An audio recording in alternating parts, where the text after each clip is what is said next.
You ever have one of those nights where it's like you think you sleep and then you look at your phone in the morning because you feel really groggy and you see that you had like a conversation with someone at 3 a.m. and then like another conversation with someone else at 6 a.m. and you're like, I didn't have these conversations. Who took over my cell phone? That's what I had last night because I don't feel very well refreshed this morning, but that doesn't matter because we're here to talk about video game news and information.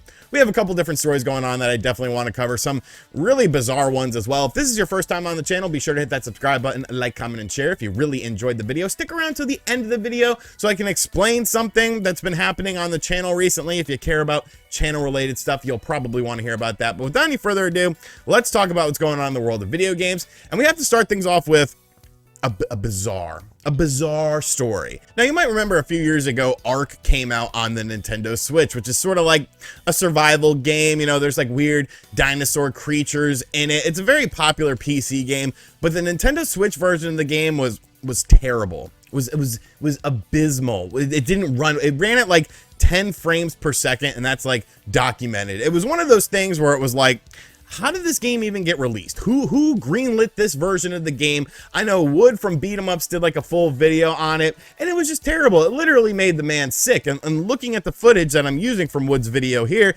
you can see why. Like, this is not a game that should have been on the system. If you can't optimize your game for the system, just don't put it on the system. It's not going to be that big of a deal. I'm looking at you, WWE 2K18, the biggest piece of shit in the world, but this might actually be right up there alongside of it as like the worst Nintendo Switch games in terms of how it came out at the price point it came out at. Now, WWE 2K18 was a full-priced game. I believe Ark was slightly discounted, so maybe WWE 2K is, you know, still the worst game ever, but this is really just as bad. Well, today, a new version of the game was announced for the Nintendo Switch, and, like, they're fixing things and making it better. Nintendo Everything has a write-up about this, and basically, Studio Wildcard will be releasing Ark Ultimate Survivor Edition on Switch later this year. It'll be available in September of 2022. Comes with a bunch of DLC packs, so at first you're kind of like, well, who the hell cares? It's still the same shitty game at the end of the day. What does it really matter? But then you look at it, and they completely overhauled the game. They rewrote the code to be optimized for Unreal Engine 4, and it's going to fix like graphics and optimization and functionality and all this stuff. They basically put a third-party company to work. They hired a third-party company to do this, and they completely overhauled the game. Now, this will be available on the Nintendo Switch, like I said, in the month of September. It's going to be $50, but if you have the original game, you'll receive the revamp for free, so just buy the original game now if you think you might want to check this out because it's heavily discounted. But it's like, why? Who asked for this? Who was like, you know what?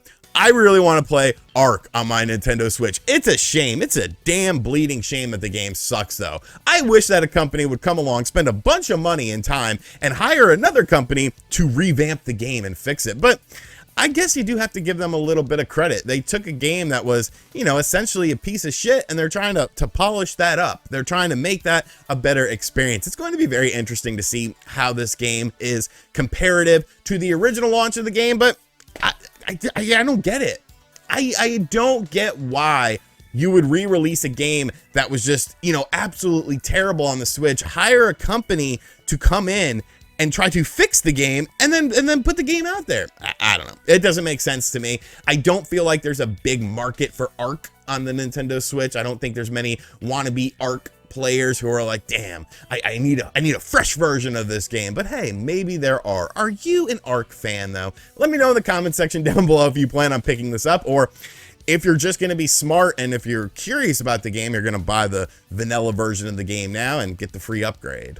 Next up, a game that I've really been looking forward to is Sonic Origins. Obviously, Sonic the Hedgehog is a very popular guy right now. He's got a new movie out there. I haven't seen it yet. I haven't been to the movie theater since literally I was 18 and saw Terminator 3 Rise of the Machines, which I think is a fine film. I don't know why so many people hate it. I thought it was pretty good, but I don't know. I just don't like going to the movie theater. Like, I don't know, get away from me. Unless it's like empty. If it's empty, maybe I'll go. But I will watch Sonic the Hedgehog 2 when it is available on various streaming services or through illegal means. But anyways, Sonic is a very popular thing right now. Of course, we have Sonic Frontiers coming out. That's going to be like the big new Sonic game, and there's still a lot of questions about that, but Sonic Origins seems like a really cool thing. Now, Sonic Origins, of course, includes Sonic the Hedgehog 1, Sonic the Hedgehog 2, Sonic and Knuckles, Sonic CD, and Sonic the Hedgehog 3, which actually has not been re-released since Michael Jackson's passing because he worked on the soundtrack of that game. It's like, you know, it's a very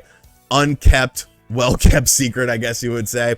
But these games are being modernized for current systems. There's going to be optimized 16:9, which is widescreen, of course, and they did promise more new features, but they haven't really talked about them yet. Well, this game was actually just rated by the Korean rating board as looking like it's going to come out in 2022. Now, this was the PC version of the game, giving the game a suitable for all ages rating, and so it seems like we're going to be getting more information on Sonic Origins and potentially a release date for this game pretty soon. And honestly, I'm really looking forward to it, man. Like, they're still classic games. Sonic the Hedgehog 3 is, of course, a game that a lot of people wish was more readily available, and now it will be able to be. I'm curious to see sort of what new things they add to it, because obviously they are improving some stuff, making it for like modernized consoles, sort of beyond the 16:9 aspect ratio, which I think will look really cool. But yeah, I think this is going to be a really cool compilation, and I'm really looking forward to this. So I'm happy to see that this game is still on track, because we really haven't heard about this game all that much since it was initially announced. So it could be a very good year for Sonic fans. Obviously, Sonic Frontiers, that's, you know, I think that actually got delayed until 2023, come to think of it. I could be wrong on that, but at least you're getting Sonic Origins, which, I mean, let's be realistic. These games are probably going to be better than whatever Sonic Frontiers is. And finally, are some new games coming to the Nintendo Switch Online service at the start of next week? It appears that way, folks. Now, I really feel like I talk way too much about the Switch Online stuff, but there's always stuff happening with it. There's always interesting things that are going on with it, and it's something that I want to see expand. I want to see it grow. Of course, you have all these games available on there, but I want more games because I'm greedy, and I want hidden gems and choice cuts. Like, I want to be able to delve deeper into these libraries of games. Now, of course, we already have our N64 game with the month with Mario Golf, which Nate the Hate and I played that during the Spawncast, which evidently made a lot of people mad. And I've never really played that game much. And the mini golf thing, this one hole, I was losing my mind. I couldn't do it. I could not do it. So I got absolutely bodied, but there's going to be something special for Spawncast viewers coming up with that game soon. So it's obviously not going to be an N64 game, but there's some maintenance happening on the 25th and the 26th for the Nintendo Switch Online service. So more than likely, that means that we are getting more games added into the service at the beginning of next week. Now, what these games are going to be, it's really anyone's guess. Obviously, you have 3 different systems to choose from because, well, it's not going to be N64 related more than likely. So you have the NES, the Super NES, and the Sega Genesis. I don't really know.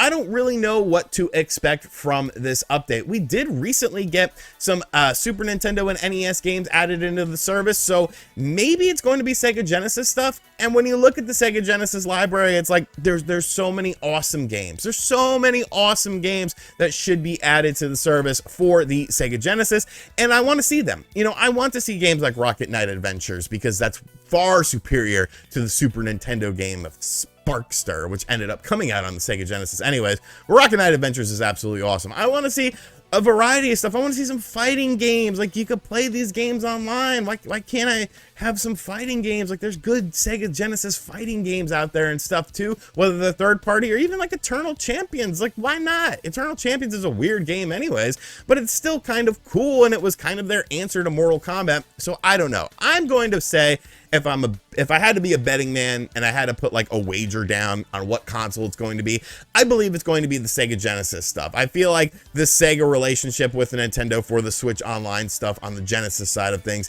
has been very strong. They're constantly just shadow dropping games, but maybe it's not going to be a shadow drop with this. Now, of course, on the other hand, there is sort of the question, is maybe some of these updates going to be game related things? We've seen updates happen to specific games like The Legend of Zelda Ocarina of Time, fixing the whole water and fog issue. So is this going to be something that's maybe updating a game as well? Because like I said, it's going to be taking place over 2 different time frames. I don't really know. I guess time will tell with that, but I definitely feel like we might be seeing some new games next week. So let me know in the comment section down below what games you think are going to be coming out, what systems you want to see them for, and yeah, if you're going to play these games, because I mean, I probably will. It's always a fun video. Alrighty, so that is going to do it for today's video. Before we close though, let's talk about the thumbnails from Saturday and Sunday, because a lot of people got upset by this. And it's like, to those people I say, if you want just a vanilla video game channel where, you know, they're just talking about stuff, there's no humor,